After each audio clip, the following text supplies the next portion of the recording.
Tangle friends, my name is Reiser. I'm a certified Zentangle teacher, and I'd like to welcome you today to another Lunchtime Tangle. Today we're going to do a gift tag, one more holiday themed tangle, and I would like to introduce you to Rick and Maria, Zentangle headquarters, Alphaborders, with this project. You can go look this up. It's project pack number 15. And we are going to be making a gift tag that includes an actual Alphaborder as well as a letter that's kind of illuminated. So we're going to make it very Christmassy with our colors and our gold, and I hope you have a lot of fun with this.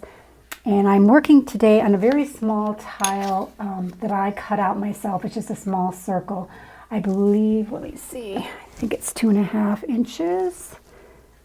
Yeah, 2.5 inches across. So what we're going to start with, we're going to do C for Christmas, but also because this is going to be a tag for my daughter's present, Christiana. So we're going to be using this little pattern that Maria came up with for our border, and on the inside our C is going to be tangled with mucas, just like she does in the Alphaborders project pack. So this is my finished work, and we're going to start by just taking a pencil and making an aura line rather close to the edge.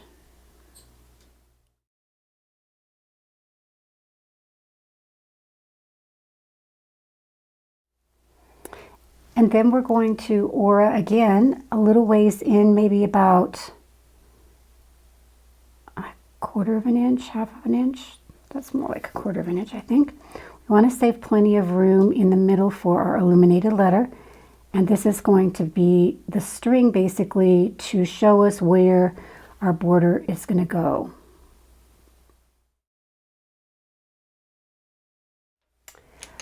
So I am going to pencil in my C, which is the illuminated letter, in the center. Just because I'm going to be filling it in with gold, and I just want to make sure that the shape is right. But basically what we're doing is just making a regular C.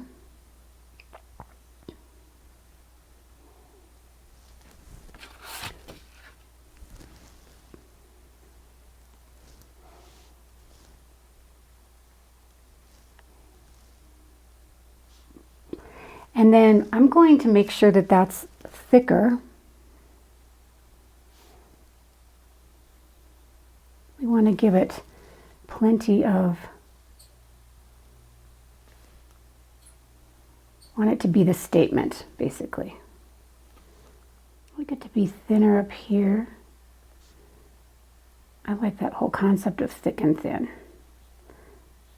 Okay, and now I'm just going to use my kneaded eraser to kind of pick that up, because we're going to go over that with our gold jelly roll.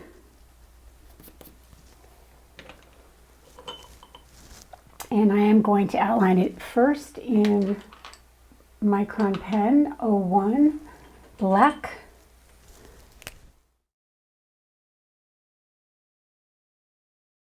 I'm going to go ahead and ink that out. My jelly roll pen, it's a gold, the one from Sakura. You can use your gold fine tech pens if you'd like, whatever you have on hand. You could use other metallic colors, silver. We're going to do the typical red, gold, and green for Christmas.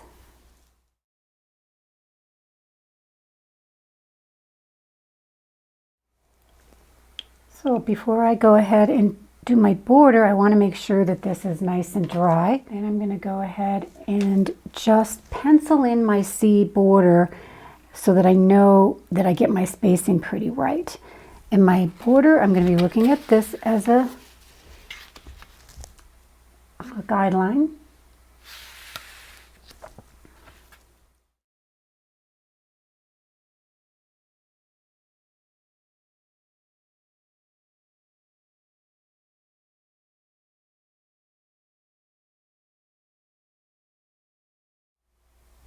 Generally, I would just go for this with my pen, but I want to make sure that I get my spacing right. So sometimes, you know, at the end here, you might have to fudge the spacing a little bit. So that's why I'm penciling it in.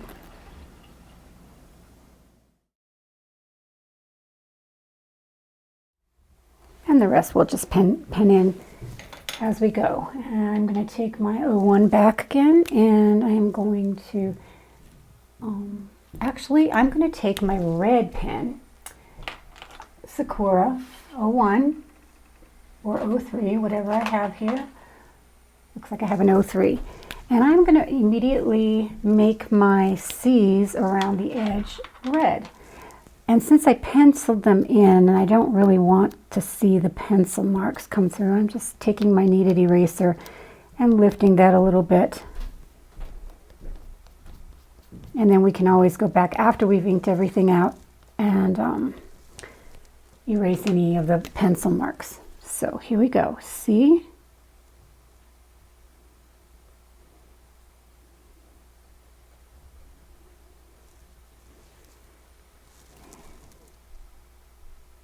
Just going to beef this up.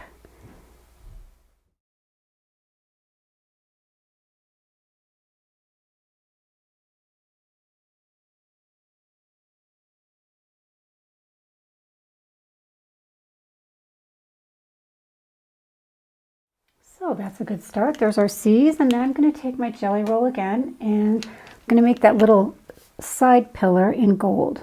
Kind of doing a little aura stroke around the C. And then just a little serif on the top and the bottom.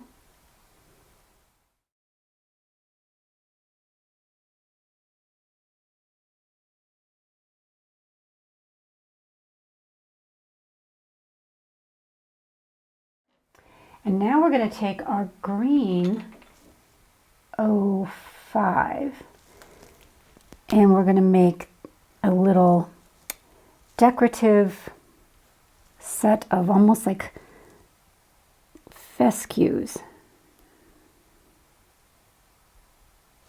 to kind of connect our letters.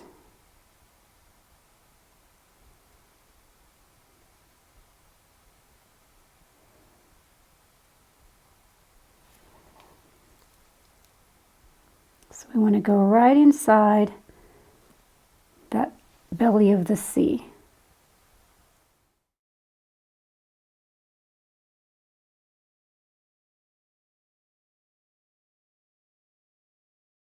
So now in order to embellish our C, we're going to start first by just aura-ing the C. I'm going to clean up some of these areas that got covered by my paint.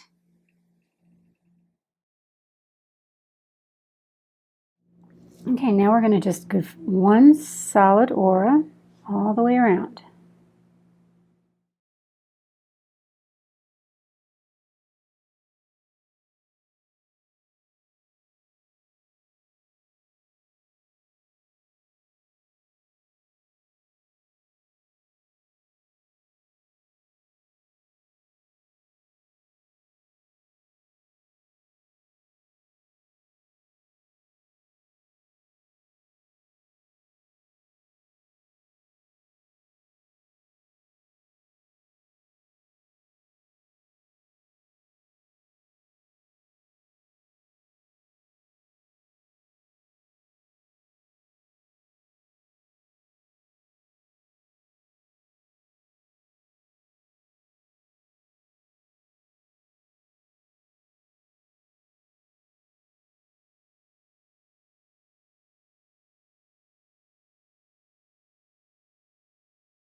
And you can do these however you wish to. I like to have a little bit of crossover. I can actually do this one like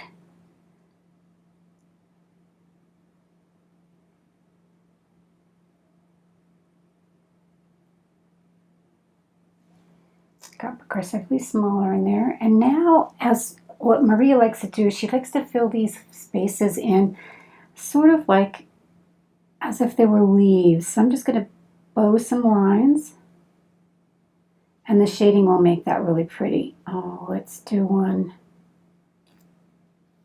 Let's do one here.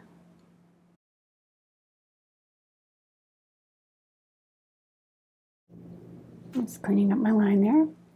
And then we're going to want to go in and ink those out in gold as well. And we can do our shading and our coloring. So I'm going to get my jelly roll once again, and we're going to do one muka here.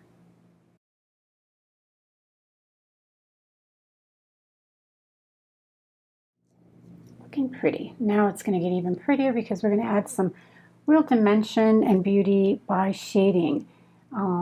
With our reds, let's start out with the Scarlet Lake Prismacolor, and I'm just going to go over the whole sea with that. It's pretty much matched with our red Micron pen, but it just gives it, a richer texture, which you can't see so well on camera, but I can see nicely here. And then we're going to add even a little bit more dark to this. And now I'm going to take my black cherry and just add a little bit of shading, just a little bit on the inside here. That little bit just gives the letter a bit of pop, a little more interest.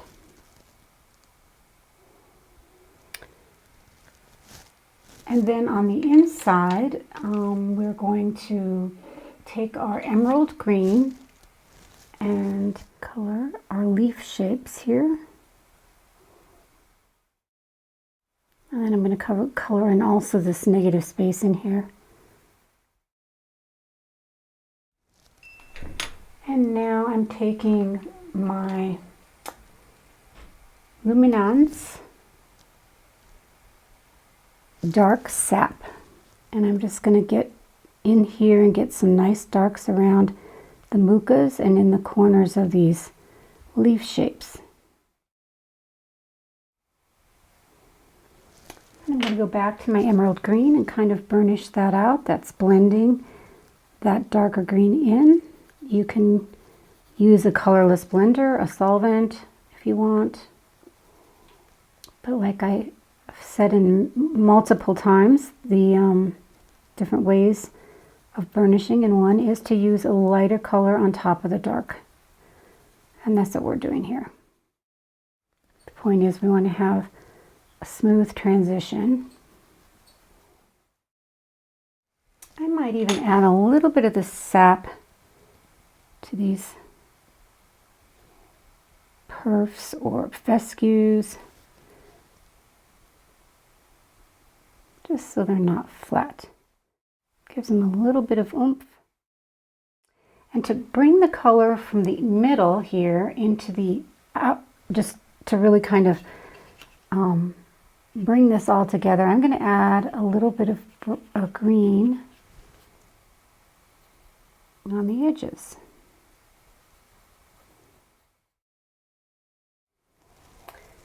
I'm going to take my solvent blender and just kind of pull that in.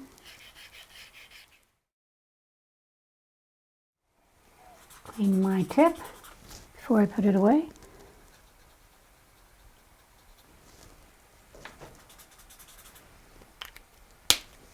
And then one more place I'd like to shade is on the actual gold, which we've been doing with our Muka star and our other ornament.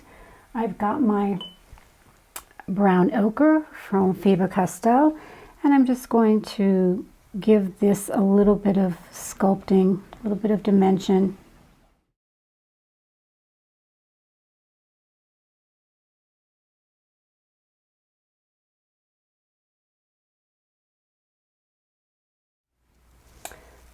can even get your sepia or brown dark umber to get a few more darks in there.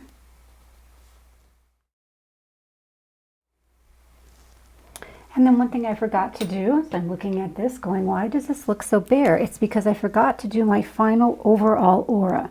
So I'm going to just take my pen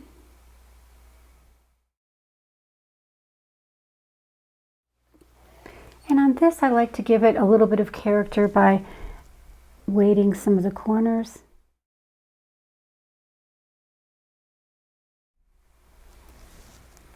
You can also weight a few of the corners of the mucas. Restate some lines so that it's very clear which is sitting on top. And there's always room to go back and burnish and add a little bit more color. Oh, and one more thing I do like to do is take my white jelly roll and put some pretty little dots. This is very medieval. I've done quite a bit of gilding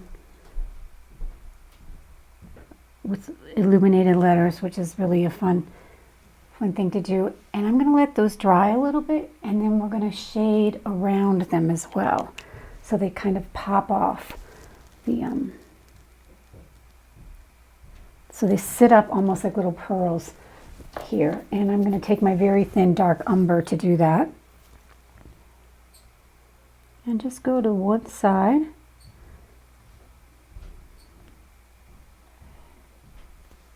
Basically just outlining the sphere on one side, just to give it some dimension. So there is a C for Christmas, or Christiane, as in my daughter's name. Have fun viewing the project pack number 15 and getting some great ideas for the letters you want to illustrate and illuminate. And then remember, you can also go back in there with your eraser and clean up those lines that we originally made as our guides. So actually there's one more shading place for us here, and I really want to pop the C in its centerpiece here. And so I'm going to go around and do just some graphite around all of the edges. Soft pencil. I think I have a 2B here. This is a Tombow 2B.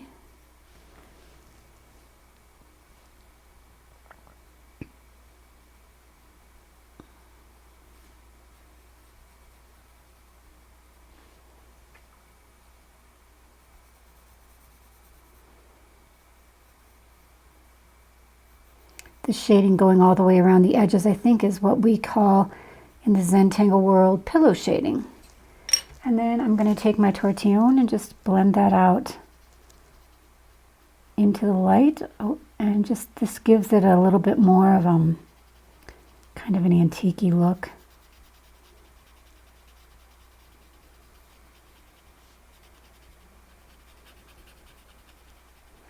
It's all these fine touches that really polish your work and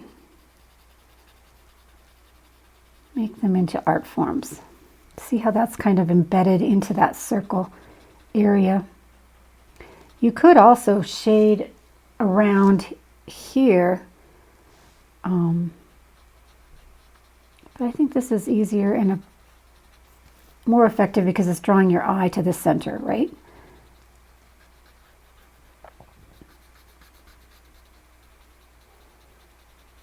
Using a very light touch and a circular motion. And then if I don't like where something is too dark, I'm going to just get my kneaded eraser, like right over here. I think I'm going to lift a little. And then transition that back out with my tortillion until I get just the right amount.